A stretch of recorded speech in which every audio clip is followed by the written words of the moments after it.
हैं frontline Jharkhand news. कवायद जो रांची नगर निगम द्वारा शुरू किया गया है रमणीक रांची को बनाने के लिए, यह कवायद न सिर्फ इको फ्रेंडली है, पॉकेट फ्रेंडली भी है और सिटीजन फ्रेंडली भी है।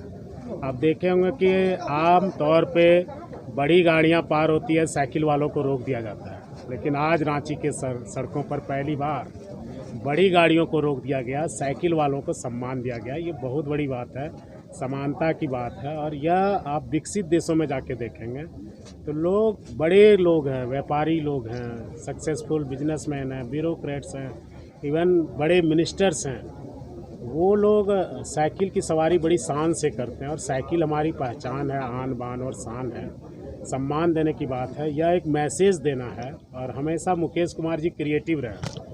हमारे यहाँ दुमका में भी थे तो दमकता दुमका, चमकता दुमका, आज भी दुमका की गलियाँ चमकती है इनके किए गए कार्यों से। हजारीबाग में के भी पेंटिंग्स को इवन पीएमओ तक ने तारीफ़ की थी उस समय, जब हमने सुना था। जो चीज़ें अच्छी है उसको बताना चाहिए। अब आप रांची की सड़कों को आप देखिए, 3 महीने पहले रांची की सड़कें हमें लगती थी कि यहाँ भी कुछ पॉजिटिव करने की ज़रूरत है। आज आप हर एक जगह देखेंगे आई लव रांची। तो शनिवार को ये जो कवायद है कि हम अपने अपने अधीनस्थ लोगों को ये आह्वान करें कि सप्ताह में कम से कम एक दिन शनिवार नो कार, आप 5 किलोमीटर 10 किलोमीटर रेडियस में जाते हैं तो आप इस चीज़ को अपनाएं। आप देखिएगा कि ट्रैफिक पर भी अच्छा असर पड़ेगा, पॉल्यूशन भी कम होगा। रांची उन शहरों में जाना जाता है जिसको वातावरण के लिए एक नाम दिया गया था। आज वो कहीं इस अंधाधुंध में खोता जा रहा है, उसको पहचान दिलाने का काम यहाँ के प्रशासन ने किया है। और साथ ही जिस तरह तेल की कीमतों ने उछाल मारी है और पॉकेट अलाउ नहीं कर रहा है कोरोना काल में लोगों को हेल्दी होने के लिए भी, फिजिकल दृष्टि से भी यह बहुत सही है। एक मैसेज जो रांची के माध्यम से इस राज्य के दूसरे नगर निगम में भी, सुदूर गांव में भी ये देना चाहिए कि हम एक दिन इस चीज़ को अपनाएंगे। से जुड़ा हुआ अभियान है, इसलिए हमने जब अपील की थी तो आम लोगों से अपील की गई है एक सप्ताह में कम से कम एक दिन जो नज़दीक वाली चीज़ें हम लोग करते हैं, जो नज़दीक दूरियां तय करते हैं, सब्ज़ी खरीदने के लिए, दूध खरीदने के लिए, फार्चून की दुकान पे जा रहे हो, अगर आसपास के स्कूल्स में आप पढ़ते हो, कोचिंग जाते हो, आपका कार्यालय बहुत दूरी पर नहीं है।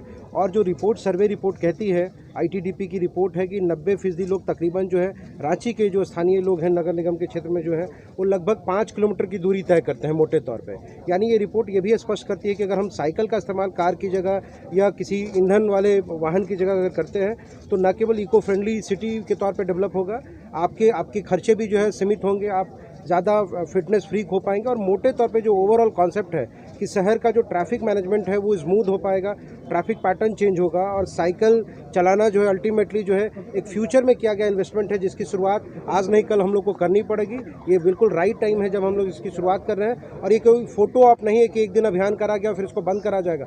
हम उम्मीद करते हैं कि हर आने वाला शनिवार कम से कम 500,000 नए लोगों को जोड़ता चला जाएगा आपके ज़रिए। और एक समय ऐसा है जब साइकिल, जो माननीय मंत्री जी ने अभी एक बात कही, और माननीय मंत्री जी को भी मैं धन्यवाद देता हूँ और बधाई देता हूँ कि लगभग हम लोग 25-30 किलोमीटर साइकिल मॉर्निंग से चला चुके हैं। और उन्होंने रादर एक्सेप्ट करा प्रपोजल कि हम जाके मोटिवेट करना चाहेंगे लोगों को। ये एक संदेश है कि अगर माननीय मंत्री साइकिल चला रहे हैं और तो ये परसेप्शन भी बदला जाना चाहिए कि केवल जो वर्कर क्लास है या कई बार जो है जो श्रमजीवी लोग हैं हमारे, वही केवल या स्टूडेंट केवल साइकिल नहीं चलाते हैं। साइकिल प्रोफेशनल्स भी चला सकते हैं, साइकिल पॉलिटिशियंस भी चला सकते हैं, साइकिल ऑफिसर्स भी चला सकते हैं। तो हम सब लोग को ये परसेप्शनल चेंज लाने की ज़रूरत है। और मैं आपके ज़रिए अपील करता हूँ कि जो कार चला रहे हैं उनसे कोई शिकायत नहीं है, आप निश्चित तौर से उसको अगर चला रहे हैं तो कम से कम जो साइकिलिस्ट जा रहे हैं, जो पेडेस्ट्रियन जा रहे हैं, उनको एक कम से कम सुरक्षित दूरी से उनके साइकिल चलाएं। उनको